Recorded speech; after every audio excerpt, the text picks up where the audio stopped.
The Ballad of Never After by Stephanie Garber, Chapter 4. Evangeline's mother, Liana, used to wake up every morning before sunrise. She'd put on a pretty flowered robe that Evangeline always thought of as romantic.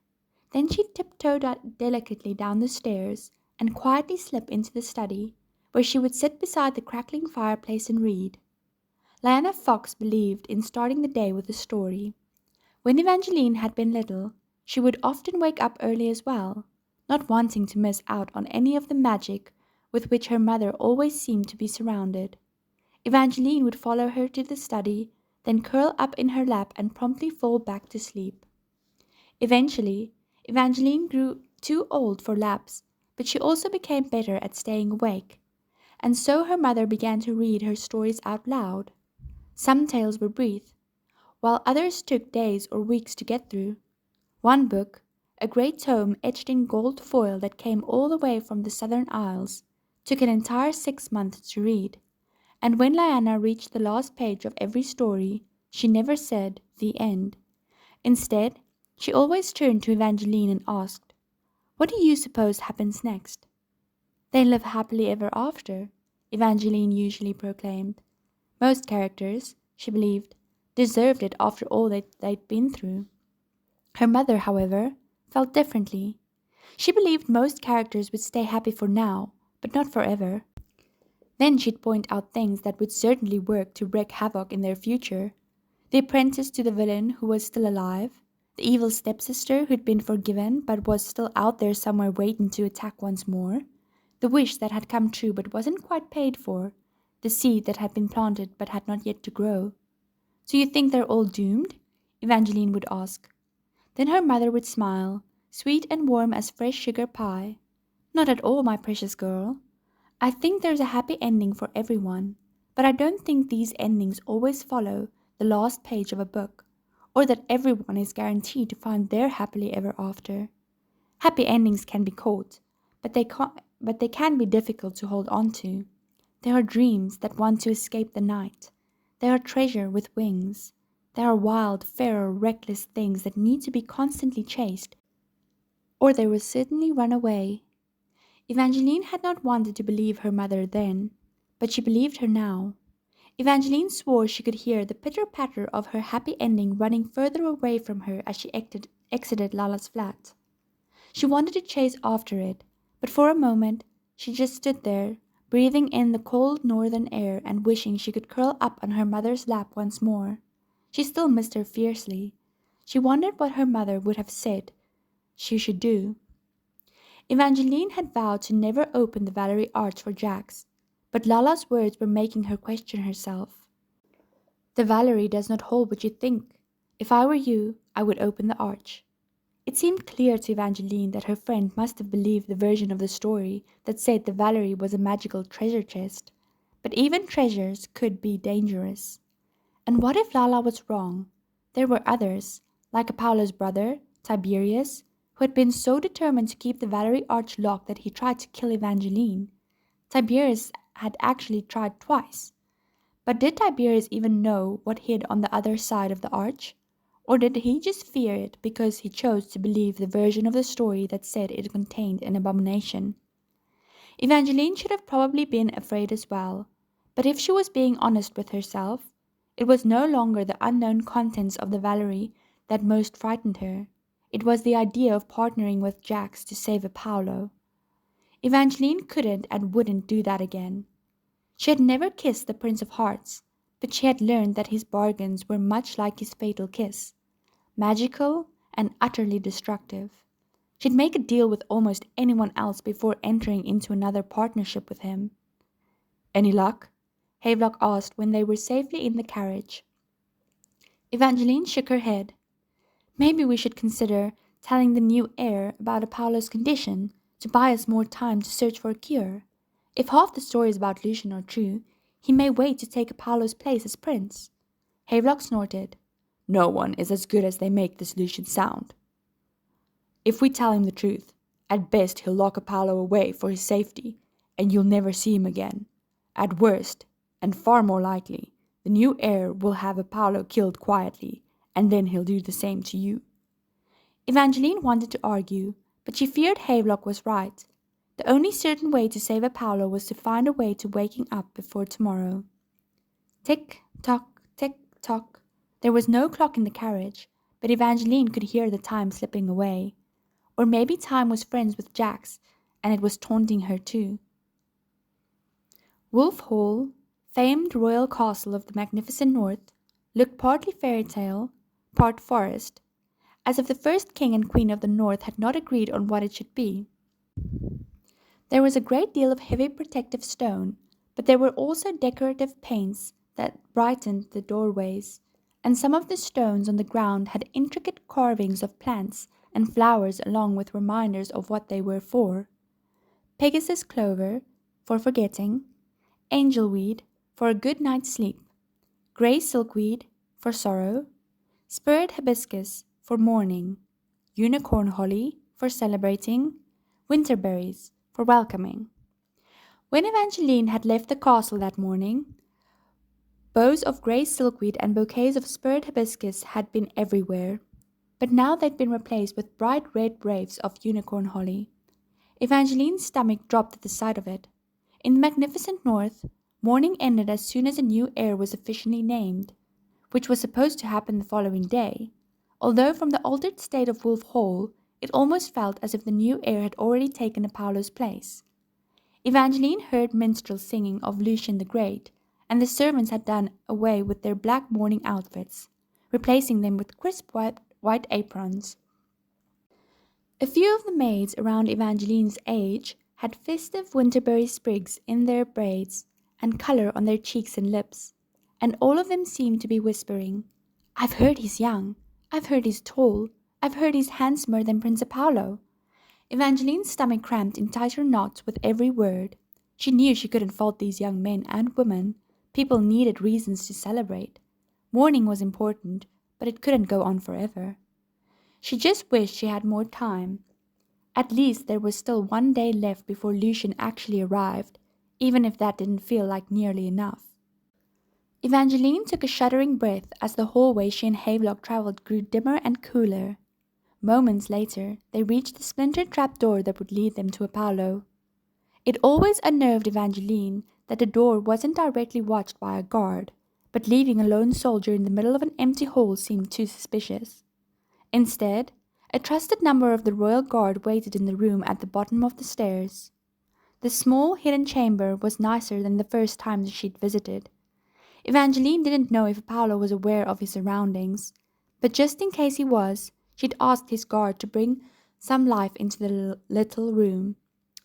The cold floors were covered with thick burgundy carpets, paintings of vibrant forest scenes hung from the stone walls, and a raised four-poster bed with velvet drapes had been brought in. She would have liked for Apollo to be in his own bedchamber, where a fire could chase away the cold and windows could be cracked when the air grew stale. But as Havelock had reminded her, it was too risky. At the bottom of the stairs, the waiting guard greeted Evangeline with a bow and then spoke quietly to Havelock, giving her privacy as she approached her prince. Butterflies moved in her chest. She hoped things would be different today, but this far her prince appeared exactly the same. Apollo lay motionless, looking like the ending of a tragic northern ballad. His heart beat so slowly, and his olive skin was cool to the touch. His brown eyes were open, but his one smouldering gaze was entirely lifeless, flat and vacant as pieces of sea glass. She leaned closer and smoothed the waves of dark hair from his brow, wishing with her whole heart that he would stir or blink or breathe. She just wanted a small sign that he would return to life. "In your letter, you promised you would always try. Please try to come back to me," she whispered, tilting her face towards his. She didn't enjoy touching him when he was so lifeless, but Evangeline remembered that when she'd been stone, she desperately longed for another person's touch, which was one thing she could give Apollo. She cupped his waxy cheek and pressed a kiss to his unmoving lips. His mouth was soft, but it tasted wrong, like unhappy endings and hexes, and, as always, he didn't stir. "I don't understand why you do this every day." Jax's indolent voice carried through the chamber. Evangeline felt it rush over her skin, a slow fire that made the broken heart scar on her wrist burn like a brand. She tried to ignore both the scar and Jack's. She tried not to turn, not to look or acknowledge his appearance, but it probably would seem more suspect if she continued to kiss Apollo's unmoving lips. Slowly, she straightened, pretending that every inch of her skin wasn't prickling like her scar as Jack swaggered forward. He was dressed with more care than usual. A series of silver links secured the midnight blue cape at his shoulders. His velvet doublet was the same deep blue, save for the smoke-gray embroidery that matched his fitted trousers, which were tucked neatly into polished leather boots. She shot a look past him, towards Havelock and the other guard at the foot of the stairs, but they were doing nothing. Jax must have magicked them. Most people believed that the Prince of Hearts' only power was his deadly kiss, but Jax also possessed the ability to turn humans into puppets at his will. His fatally power was more limited in the north, but he could still control the emotions and hearts of several humans at a time. Thankfully, these powers didn't allow him to control Evangeline. He tried before, but she had simply heard his thoughts. He could also hear her thoughts if she projected them. But sharing her thoughts with Jax was not something Evangeline desired to do right now. "Do you kiss the prince because you actually enjoy it?" Jax asked. "Or is it because you honestly think you will magically revive him?" "Maybe I do it because I know it will annoy you," Evangeline answered archly. Jax flashed a smile that was far more wicked than welcoming. "Glad to know you're thinking about me when you kiss your husband." Heat flushed her cheeks. "I'm not thinking nice things." "Even better." His eyes sparked, gem-sharp blue with threads of silver, and far too pretty to belong to such a monster. Monsters were supposed to look like monsters, not like Jax. "Did you come here just to irritate me?" Jax sighed, slow and dramatic.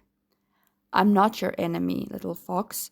I know you're still angry with me, but you've always known what I am. I never tried to pretend otherwise. You just let yourself believe I was something I'm not." His eyes turned metallic and utterly unfeeling. "I'm not your friend. I'm not some human boy who will tell you pretty lies or bring you flowers or gift you jewels." "I never thought you were," she said, but perhaps a small part of her had. She hadn't imagined that he'd bring her flowers or presents, but she had started to think of him as a friend, a mistake she would never make again. "Why are you here?" Evangeline asked. "To remind you that you can easily save him." Jax casually shoved his hands in his pockets, as if making another deal with him would be as simple as giving a baker some coin for a bit of bread. Perhaps, at first, it would seem that way. If she told Jax she'd open the Valerie Arch, Apollo would wake tonight. There would be no more worries about this new heir, but Jax would still be there. He'd be there until he found the missing arch stones, and Evangeline needed Jax gone, perhaps as much as she needed to wake her prince. As long as Jax was in her life, he would continue to ruin it. She'd been trying to find a cure for Apollo, but maybe what she really needed was to find a way to get rid of Jax. The answer is still no, and it will always be no. Jax crossed his arms and leaned against the bedpost. "If you really think that, then you lack imagination." Evangeline bristled. "I do not lack imagination. I merely possess determination." "So do I." Jax's eyes flickered with something malevolent. "This is your last chance to change your mind." "Or what?" Evangeline asked. "You'll really start to hate me." "Perhaps I look forward to hating you." The corner of Jax's poisonous mouth twitched, as if the idea vaguely entertained him. Then a clock chimed somewhere above. 7 loud strikes. "Tick-tock, little fox. I was trying to be kind by giving you time to consider the offer I made in the library, but I'm tired of waiting. You have until tonight to change your mind." She tried to ignore the twist in her gut.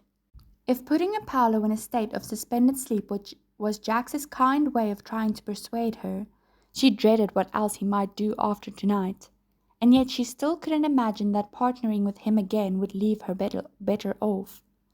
She turned to leave. A hand gripped her wrist. Jax. But the hand holding her didn't belong to Jax. His skin was cool and marble smooth. The hand that had grabbed her burned. Apollo? Evangeline turned back to her prince, excitement surging through her. He was wrong. Moments ago his eyes had been dull as sea glass, but now they glowed red, like burning rubies and curses. Evangeline whirled on Jax, or she tried to. It was difficult to move with Apollo's hand iron tight around her wrist. She glowered at Jax. I thought you were giving me the rest of the night. I didn't do this. His gaze shot from the prince's glowing red eyes to Evangeline's captured wrist. She tried to pull free, but Apollo's fingers dug in with more force. She tugged harder. He squeezed tighter, painfully tight, making her yelp as she yanked against him. His eyes still glowed that awful red, but he didn't appear awake. He seemed possessed, or perhaps desperately fighting to wake up. Her chest tightened with panic. Apollo! He can't hear you. Jax pulled out a dagger with a shining black blade. What? He's going to break your bones. Jax slashed Apollo's hand with the knife. Blood splattered her skirts as the prince dropped her wrist and the red disappeared from his eyes. Evangeline cradled her injury. Apollo had left a bracelet of blue and purple bruises. Drip, drip, drip. She was bleeding too, but the blood wasn't coming from the hand that the prince had taken. It was her other hand. Red welled in a diagonal cut across the back of it, mirroring the wound that Jax had just given Apollo, as if she too had been sliced. She tried to swipe it away, hoping it was a spatter from Apollo, but her hand continued to bleed. Jax's eyes were storm dark as he watched blood well from the wound. Swearing, he tore a handkerchief from his pocket and hastily wrapped it around her cut. Stay away from here, and do not kiss him again. Why? What's happening? She asked. Jax spoke between clenched teeth. Someone has just put another curse on you and your prince.